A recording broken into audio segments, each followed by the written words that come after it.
niyə İmam Hüseynə aleyhissalam yas saxlayırıq? Bunun bir neçə səbəbi var.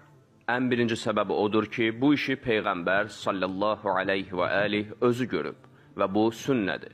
Peyğəmbər də hələ İmam Hüseyn aleyhissalam uşaq ikən baş verəcək hadisəni yada salaraq bir neçə dəfə şiddətlə ağlayıb. İndi təsəvvür edin, o hadisələr baş verəndə nə hiss edərdi?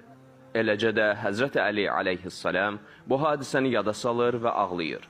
Əli ilə Siffin döyüşünə gedirdik. Neynəva deyilən yerə çatanda Əli şiddətlə ağladı və gözündən axan yaşlar yeri islatdı. Sonra dedi: "Ey Əba Əbdillah, Fərat çayı kənarında səbirli ol. Səbirli ol, ey Əba Əbdillah." Nə baş verdiyini soruşanda İmam Əli dedi: "Bir gün Resulullahın sallallahu aleyhi və aleyh yanına getdim və ağladığını görüb soruşdum. Ey Allahın Rəsulu, niyə ağlayırsan? Səni ağladan nədir? Yoxsa kimsə səni qəzəbləndirib?"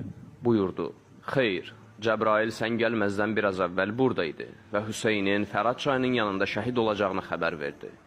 Daha sonra Peyğəmbər buyurdu: "Cəbrail mənə onun türbətini görmək istəyirsən?" deyə soruşdu. "Bəli," dedim. O da əlini uzatdı və mənə bir ovuc torpaq verdi. Bax, bu səbəbdən ağlayıram.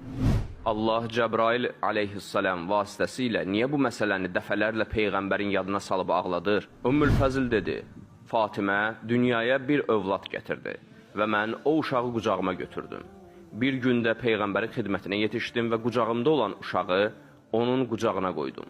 Rasulullahın sallallahu aleyhi və aleyh gözü mənə sataşanda gördüm ki, gözlərindən yaş axır. Dedim: "Ey Allahın Peyğəmbəri, atam anam sənə fəda olsun, nə olub?"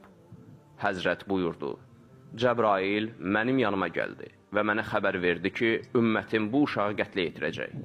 Dedim: "Bu uşağı?" Buyurdu: "Bəli." Sonra mənə İmam Hüseynin qırmızı rəngli türbətindən verdi.